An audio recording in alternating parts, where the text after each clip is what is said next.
Si on t'offrait une seule opportunité, un seul endroit sur Terre, où irais-tu?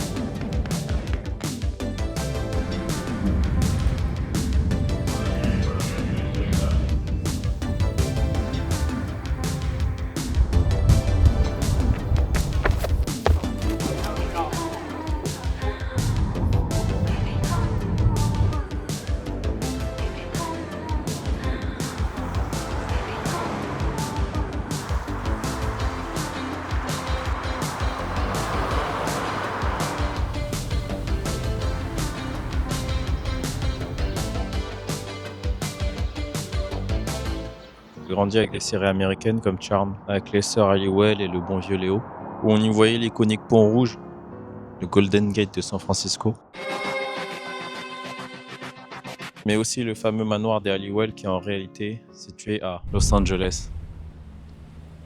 Mais avant d'en arriver là, laissez-moi vous raconter, il s'est passé 18 jours, ça a été un long voyage.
On a passé 3 jours à arpenter les grandes rues de San Francisco sans trop savoir à quoi s'attendre. Mais j'ai finalement compris. Au-delà du mélange de culture, d'ambiance et d'architecture, cette ville a quelque chose de spécial. Après ces 3 jours, le moment était venu pour nous d'aller chercher la voiture et de démarrer notre aventure.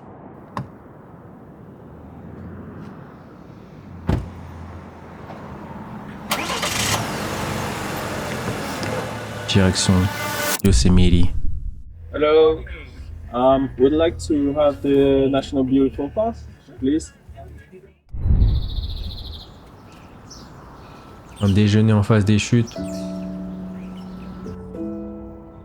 Un panorama apprécié le temps d'une lecture. Et des moments hors du temps gravés dans ma mémoire. Quand tu visites Yosemite, c'est pas juste un parc. C'est un choc visuel. Tu roules dans la vallée et d'un coup t'es entouré de géants. Le Capitan, Half Dome, des falaises immenses de granit abritant les plus hautes chutes d'eau du monde. Tu te sens petit à côté. Tu ne peux qu'admirer ce que la nature t'offre comme spectacle.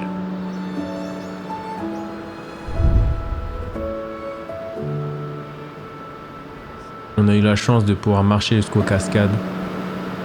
Et plus on se rapprochait, plus on sentait la puissance de l'eau qui tombait des falaises. Une semaine après notre départ, les routes ont rouvert pour les 2 autres points d'intérêt, à Tioga Road et Glacier Point. Mais c'est pas grave, ça nous donne juste une raison de plus de revenir. Le jour passé à explorer la vallée, nous voilà repartis. Direction Sequoia National Park. La veille, on s'est arrêté à Kings Canyon. Hello. Thank you. And then do you also have the ID that matches? Yeah. Sur une route perdue entre les pins, noyée dans la brume. Tout semblait figé, comme suspendu dans le temps. L'ambiance était presque irréelle, avec ce silence épais qu'on ne trouve qu'en altitude.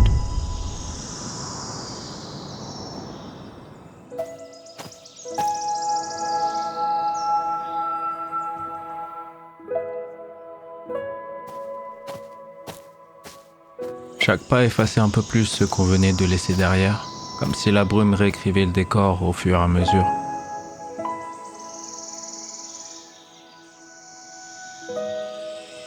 C'est le Nation's Christmas Tree.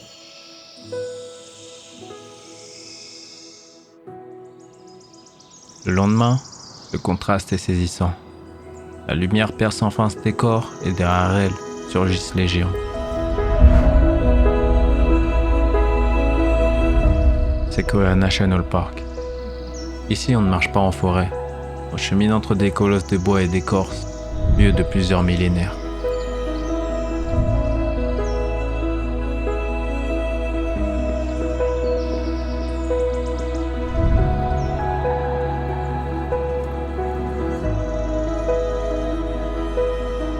On a vu le General Sherman, pas le plus haut séquoia mais le plus massif sur la planète. Face à lui, tu te sens minuscule. Et pourtant, t'es là, à le contempler, à prendre conscience que certains êtres sur Terre ont traversé des époques sans faire de bruit.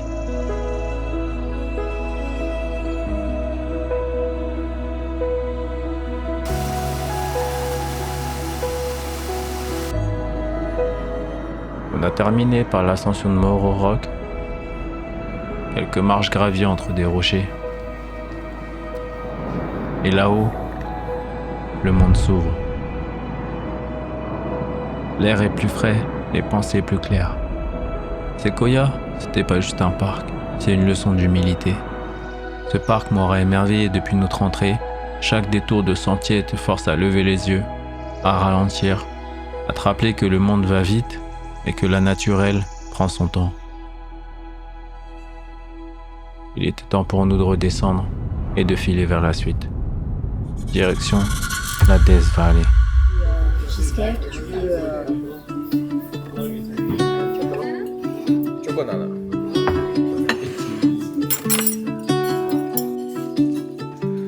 In the depths of silence, where echoes remain, you were the sunrise, and I was the rain. A collision of 6 heures nous séparent de Sequoia et nous voici devant l'entrée de la vallée de la mort. Le nom fait peur, mais le lieu est lui, hypnotisant. Ici, les paysages te font douter de la planète sur laquelle tu es. Tu roules au milieu de nulle part, sans GPS, livré à toi-même, à ta mémoire visuelle et à la lecture des rares panneaux le long de ces lignes droites interminables. Des dunes de sable à perte de vue, sculptées par le vent. La lumière joue avec les formes et à chaque pas, le décor change.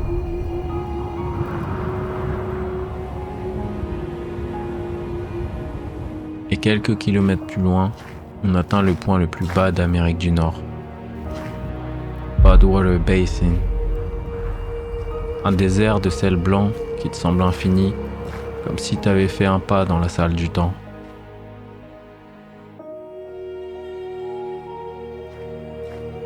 Une pancarte indique encore l'ancien niveau de l'eau il y a des dizaines de milliers d'années.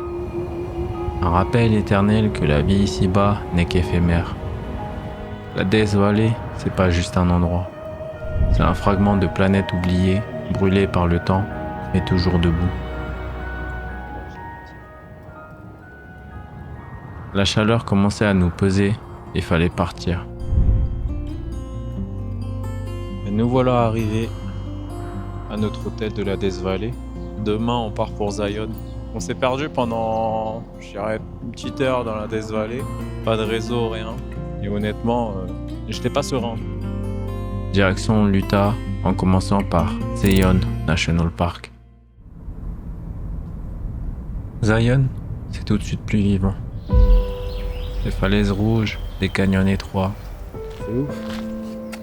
Un sentier court, le vide juste là. Et au bout, un balcon suspendu au-dessus de Zion.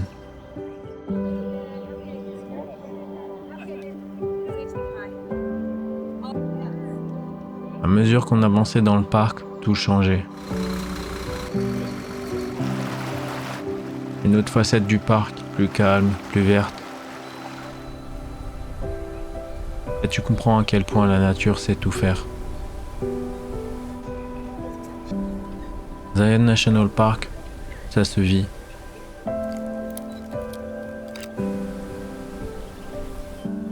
Ce n'est pas juste un parc comme un autre, c'est une parenthèse. Chaque sentier t'emmène ailleurs et à la fin, t'as pas juste marché, t'as traversé quelque chose. Après cette journée de visite, il fallait partir pour rejoindre mon parc préféré, Bryce Canyon.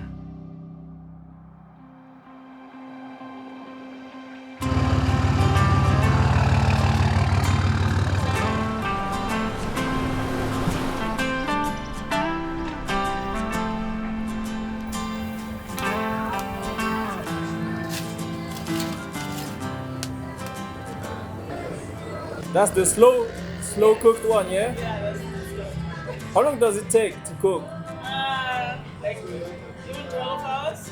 What? 12 hours? No. This Wow. was like put it very early in the morning and then it was slow cook again. That's crazy. Yeah. That's why that's so good. Yeah. I think I had the burrito yesterday and it was pulled pork in there, yeah? Yes, that was good. It was amazing. Thank you. You're a really good cook. Thank you so much. There's a team of cooks that make it. There are guys who do that. They're amazing. You do it amazing. Thank you. Thank you so much. Hello you. C'est un resto local les gars, Smoky Barbecue Smokehouse, c'est quoi le nom? Là du coup on a pris un mélange de viande. Un mix rib. Oh là là, je suis déjà en train de brader. Ce que j'ai remarqué c'est que depuis que je suis aux États-Unis là, j'arrête pas de parler à des gens, c'est bizarre. Là je sais pas, les gens ils sont ultra sympathiques, ils sont hyper ouverts ici, et je sais pas. Du coup j'aime bien discuter avec eux, tu vois. Ça fait plaisir.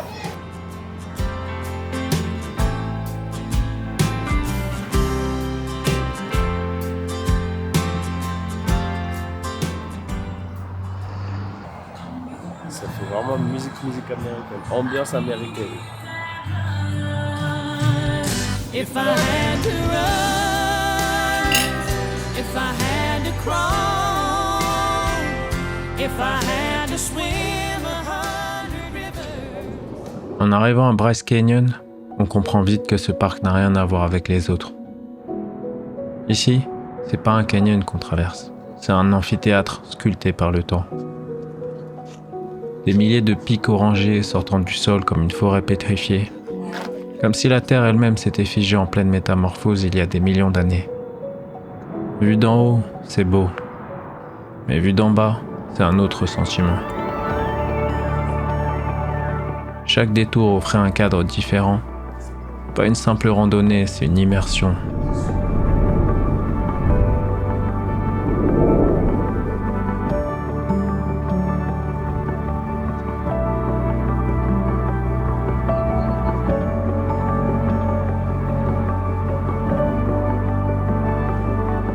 Bryce Canyon, c'est pas un simple parc, c'est un monument historique grandeur nature. Et marcher là-dedans, c'est presque une forme de respect. Tu parles moins fort, tu prends le temps de contempler ces merveilles de la nature, comme si tout ici était en harmonie.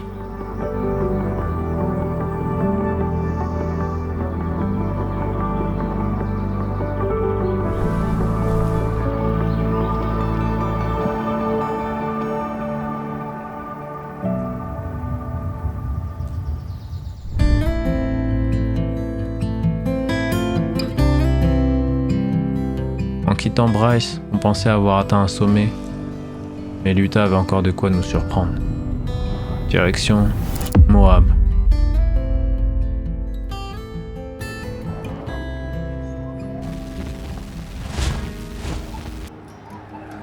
Moab, une petite ville posée au milieu de nulle part.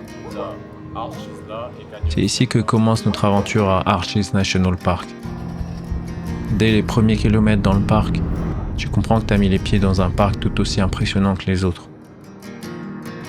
Les arches sont immenses mais accessibles. Tu ne fais que quelques pas, mais tu changes de monde. C'est juste magnifique. La vue que vous avez là-bas, c'est ouf. On est sur un des parcs du siècle. Le voyage de ma vie. On a emprunté le sentier pour Delicate Arch. La roche captait chaque rayon de soleil, mais ça envalait chaque goutte de sueur. Arrivé au sommet, l'arche apparaissait. La roche s'ouvre comme un portail sur l'infini. Les gens étaient assis en silence, comme si ce lieu imposait le calme. Ce parc, c'est pas qu'un décor, c'est une démonstration de patience. De ce que le temps peut créer, goutte à goutte, grain après grain. Et après tout ça, on reprend la route pour un lieu qu'on a tous déjà vu et que j'ai jamais ressenti. Direction Monument Valley. My mom always said, you got to put the past behind you before you can move on. And I think that's what my running is all about. Un monument du cinéma, juste un nom et des images que tout le monde connaît. On n'a pas eu besoin d'en voir plus. Ce moment-là suffisait. Un arrêt, une image, un souvenir. Parfois, quelques minutes suffisent à marquer un voyage. On quitte Monument Valley avec dans le rétroviseur des images qu'on n'oubliera pas. Après une nuit à Williams, une petite ville américaine typique sur la route 66, direction vers une légende qu'on rencontre pour la deuxième fois, le Grand Canyon.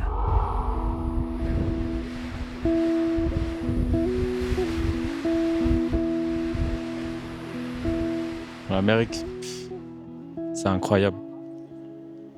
Je me suis redécouvert moi-même pendant ce voyage.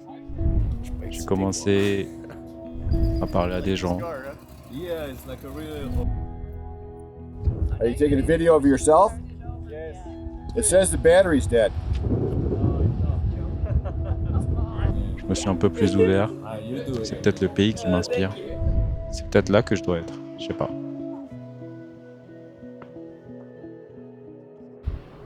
Un nom qu'on connaît tous, mais qu'on ne comprend vraiment qu'en y mettant les pieds. Le Grand Canyon. On savait à quoi s'attendre, mais quand tu y es, c'est autre chose. Dire que la Terre a mis des millions d'années pour créer ça, et que nous, on est seulement là pour quelques heures. Tu filmes, et tu sais déjà que la caméra pourra pas tout prendre. C'est trop vaste, trop haut, trop loin. On continue le long de la rive d'un arrêt à l'autre. Chaque arrêt du shuttle est un nouveau cadrage et raconte une autre version du même vertige. Tu restes debout là, face à ce vide, et tu ressens quelque chose que les photos t'avaient jamais transmis. Une demi-journée nous a suffi pour nous rappeler ce que le parc le plus connu au monde a à nous offrir.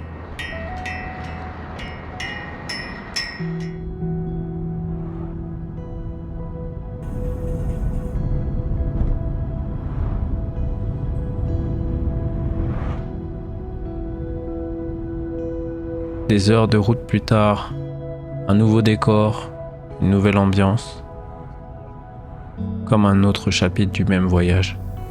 Palm Springs.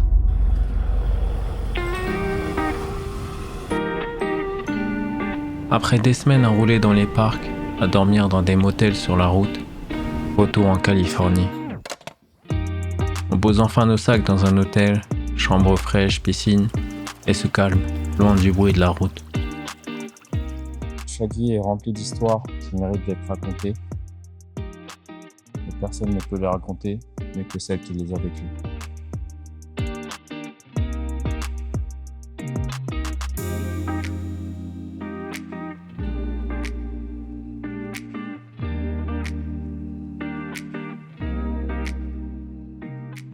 On se promène dans les rues typiques de Californie, aux maisons aux lignes parfaites, avec des façades pastel, des silhouettes de montagnes qui encadrent la ville.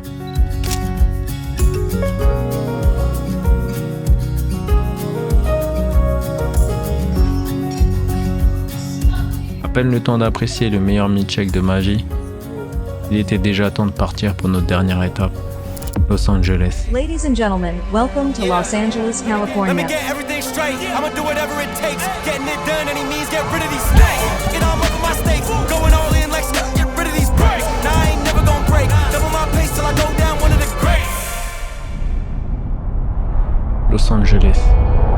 C'est grandir avec des images en tête, puis un jour les voir en vrai. J'ai grandi avec cette façade à la télé, et aujourd'hui, elle est juste là, devant moi. J'ai l'impression d'être retourné 15 ans en arrière, après avoir traversé la télé de mes parents.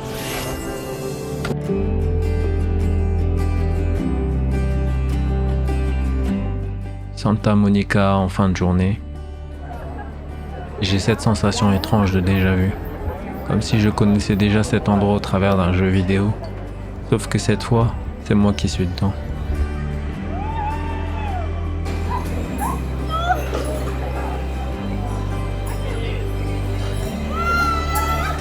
Aujourd'hui, c'est réel.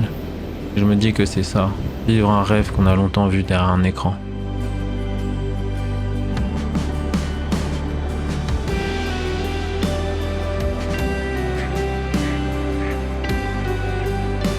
Un dernier Mango Boom de chez Haiti, la même boutique de thé qu'à San Francisco. On est à Los Angeles, dites-vous, il y a un seul Haiti. Il est à Beverly Hills, du coup on a fait toute la route pour aller chercher un Haiti. Oh, le coconut Mango Boom là, c'est une tuerie. Le goût a changé, peut-être la nostalgie du début de voyage.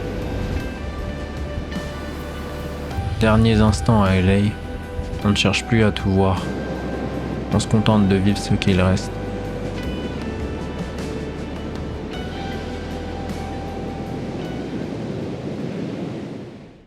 Trois semaines et plus de 4000 km. Ces images plein les yeux. Les valises sont pleines, mais c'est surtout la tête qui déborde. Ce qui fait la beauté d'un voyage, c'est pas ce qu'on voit, c'est ce que ça réveille en nous. Et ça, aucun plan ne pourra le filmer. Merci d'avoir regardé. Et puis, pour tous ceux qui rêvent de voyager, le monde n'attend que vous.